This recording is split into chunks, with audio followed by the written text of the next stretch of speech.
हमारी रोज की बोलचाल, बातचीत और व्यवहार में शब्दों का ही विशेष महत्व होता है। एक बार एक राजा ने स्वप्न में देखा कि उसके सारे दांत टूट गए हैं, केवल सामने का एक बड़ा दांत ही मुंह में बचा है। सुबह राजा ने दरबार में अपना स्वप्न सुनाया और उसका प्रतिफल जानना चाहा। मंत्रियों ने सलाह दी कि स्वप्न विशेषज्ञों को बुलाकर स्वप्न का फलादेश पूछा जाए। राज्य में ढिंढोरा फिरवा कर घोषणा की गई कि जो भी विद्वान ज्ञानी राजा को उनके स्वप्न का फलादेश बताएगा, उसे उचित इनाम दिया जाएगा।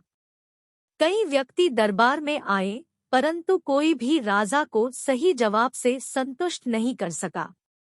एक दिन एक विद्वान व्यक्ति जिसने काशी से विद्या प्राप्त की थी, दरबार में आया और बोला, महाराज, मैं आपके स्वप्न का सही फलादेश बता सकता हूँ। राजा सहित सभी दरबारी जिज्ञासा से उस व्यक्ति की ओर देखने लगे। राजा ने अपना स्वप्न सुनाकर कहा, बताइए मेरे इस स्वप्न का फलादेश क्या है? उस व्यक्ति ने कहा, राजन, आपका यह स्वप्न तो बहुत बेकार है। इसके फल स्वरूप आपके सामने ही आपके परिवार के सभी सदस्य मर जाएंगे और आप सबके बाद मरेंगे। यह सुनते ही राजा को क्रोध आ गया और उस व्यक्ति को बंदी बनाकर जेल में डाल दिया। दूसरे दिन एक साधारण सा व्यक्ति दरबार में आया और बोला, राजन, आप अपना स्वप्न मुझे बताइए, मैं उसका सही फलादेश बताने की कोशिश करूँगा।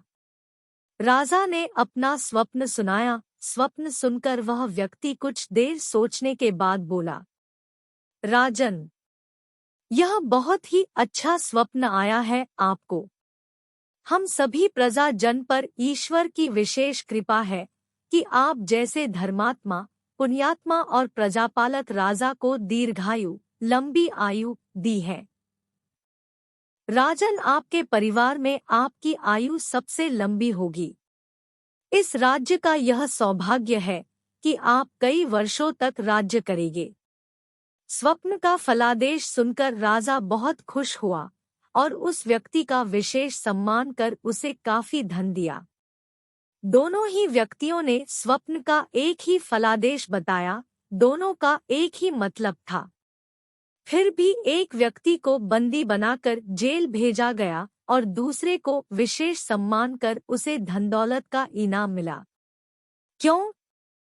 क्योंकि एक व्यक्ति ने महान विद्वान होते हुए भी अपने उत्तर और बोलने में उचित शब्दों का प्रयोग नहीं किया, जबकि दूसरे व्यक्ति ने साधारण होते हुए भी अपने उत्तर और बातचीत में उचित और सही शब्दों का प्रयोग किया। निष्कर्ष, हमारी रोज की बोलचाल, बातचीत और व्यवहार में शब्दों का ही विशेष महत्व होता है।